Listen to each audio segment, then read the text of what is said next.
si l'ARACEF n'était pas là, il fallait la créer. Non seulement c'est les ressortissants de la commune de Faléa qui sont à Kéniéba, à Bamako, en Europe, avec leurs amis, qui ont commencé à prendre en compte les destinées de Faléa. Parce que Faléa, c'est une communauté, c'est une commune rurale où les populations sont à 90% illettrées. Donc, il fallait les guider et les diriger dans leur action de développement. Et l'ARACEF fait beaucoup dans ça. Déjà, avec un coin aussi reculé que Faléa, il y a déjà une radio rurale à Faléa qui donne une information. Il y a l'Internet à Faléa, au débit, qui n'est pas à Kéniéba même. Ça, c'est une action de l'ARACEF à saluer. Et encore, dans ce cadre, c'est des populations même qui sont dotées d'appareils par rapport à la mesure de la radiation. L'ARACEF, comme je l'ai dit, si elle n'existait pas, il fallait la créer. Et son action qu'elle mène son combat de tous les jours est un combat, ça émane de la volonté populaire des habitants de Faléa en particulier, mais du cercle de Kéniéba en général. Parce que tout le cercle de Kéniéba a adhéré, et c'est pourquoi même les autres maires ont payé la carte de l'ARACEF lors de la formation. Parce que tout simplement, on a compris que c'est un exemple. Cette association est un exemple à suivre.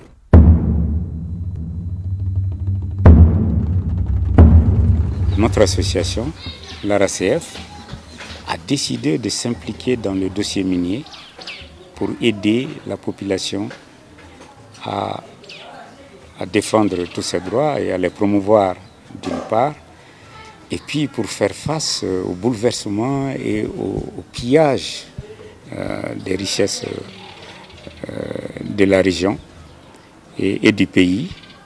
Et à cet égard, nous nous sommes attelés à 4 grands volets. Le premier volet, c'est l'accès à l'information.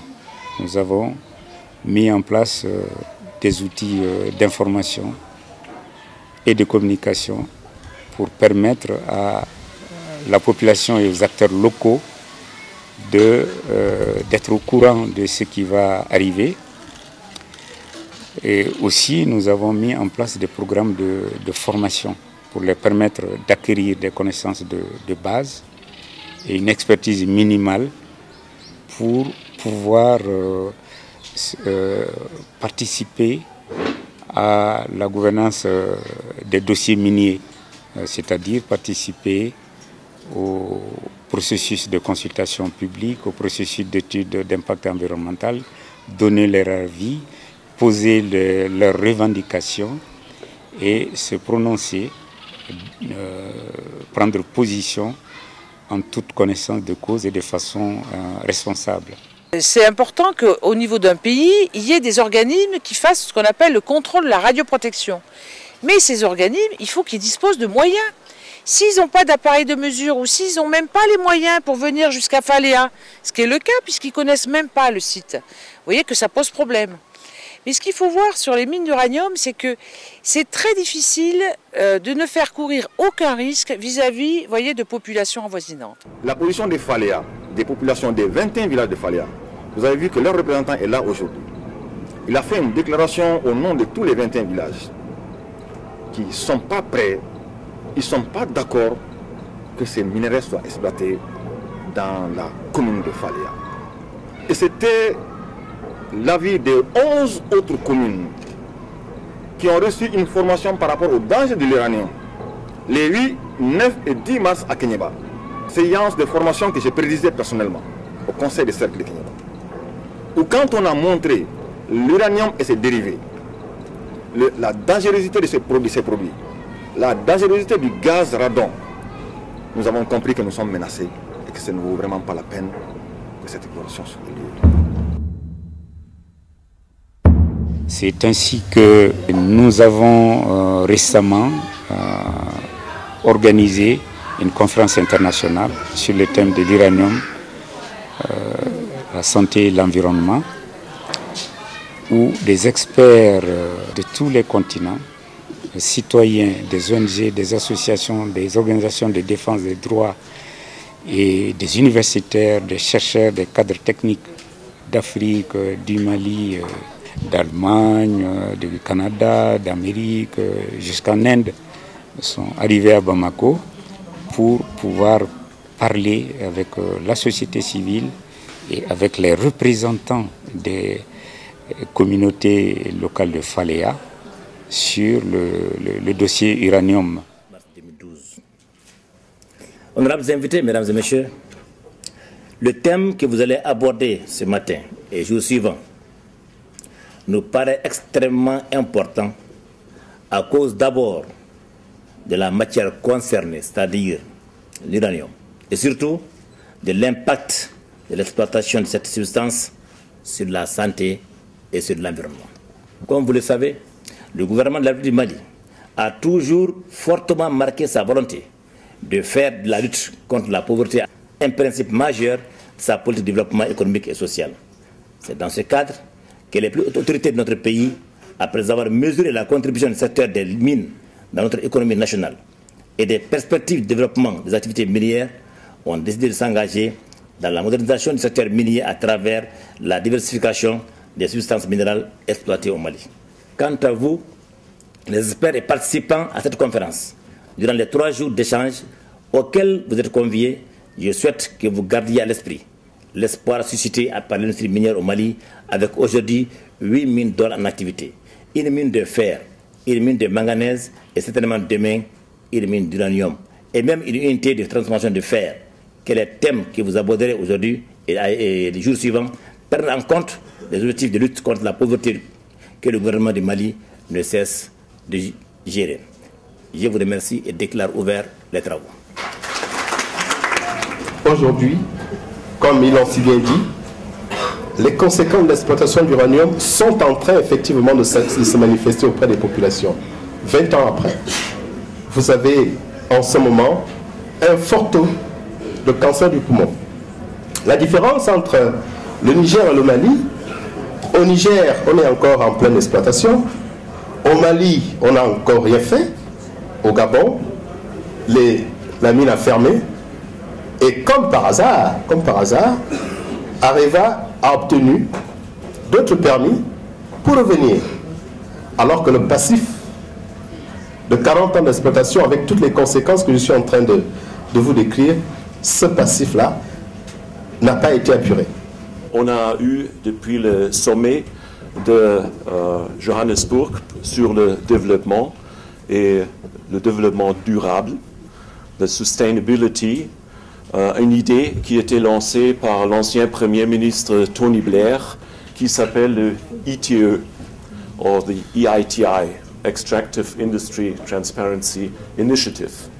Hier, quand j'ai entendu la présentation du ministre des Mines, j'étais un peu étonné, comme il n'a pas mentionné que le Mali, depuis le dernier mois d'août 2011, vous êtes pays conforme dans cette initiative. Faléa, je vais dire que Faléa a déjà du cuivre, Faléa a aussi de l'argent, Faléa a aussi de l'uranium. Faléa est un spécimen géologique pour nous géologues qui avons fait nos stages de jeunes étudiants dans la zone. Comment faire en sorte que les mines puissent aider au développement des communautés locales. Je m'en réfère à l'expérience que nous avons dans l'or. Nous n'avons aucune expérience dans l'uranium. Nous avons 8 mines d'or, nous produisons 50 tonnes d'or et nous générons à peu près 200 milliards par année dans les recettes de notre caisse. Et l'État malien a décidé, de façon souveraine, en tant qu'État démocratique, d'attribuer sur la patente minière 60% à toutes les communes qui sont attenantes ou voisines d'une exploitation minière, quelle qu'elle soit. Le conseil de cercle a 25%. Si le représentant du conseil de cercle est là, il peut témoigner. Je suis là, je vais parler. Mais quand vous dites que c'est l'avantage, c'est les communautés rurales, mais c'est dommage, c'est faux. Les communautés rurales n'ont rien. Au Mali, les communautés rurales n'ont rien. Nous, les communautés rurales, vous avez parlé de patente, M. Keta. Les patates là, ce n'est pas les sociétés minières qui payent seulement les patates. Le soudeur est en train de payer les patates. Le commerçant paye les patates. Tout le monde paye les patates aujourd'hui. Je vais vous donner quelques arguments pourquoi, comme médecin, je suis complètement contre l'utilisation future de l'énergie nucléaire. Il y a l'eau, on a parlé de l'eau. L'eau qui s'utilise pas seulement pour l'extraction de l'uranium et pour la production de yellow cake, mais il y a aussi le problème de la contamination des eaux, comme on voit au Japon. Il y a l'irradiation, on a parlé beaucoup, puis l'eau qui est la source de vie, c'est quelque chose de très important à considérer. Il y a des autres pays qui veulent sortir du nucléaire, de l'énergie nucléaire. Puis on parle d'une ressource qui ne va pas avoir une future.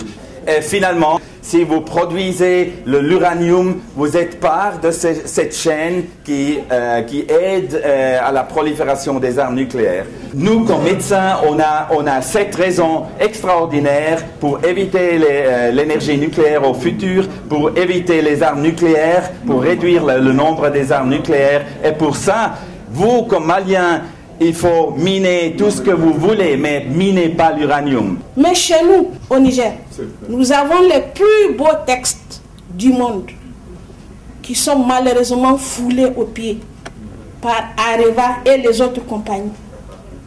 Au Niger, nous avons la chance d'avoir l'expérience dans l'uranium et dans l'or. Malheureusement, je regrette de le dire, ni l'or, ni l'uranium n'ont évité au Niger d'être les derniers de la planète. Depuis 1967, je le disais hier, le Niger a vendu son uranium à 21 000 francs le kilogramme, pendant que le cours international actuellement, je vous ai dit que c'est à 70 000 que le Niger le cède.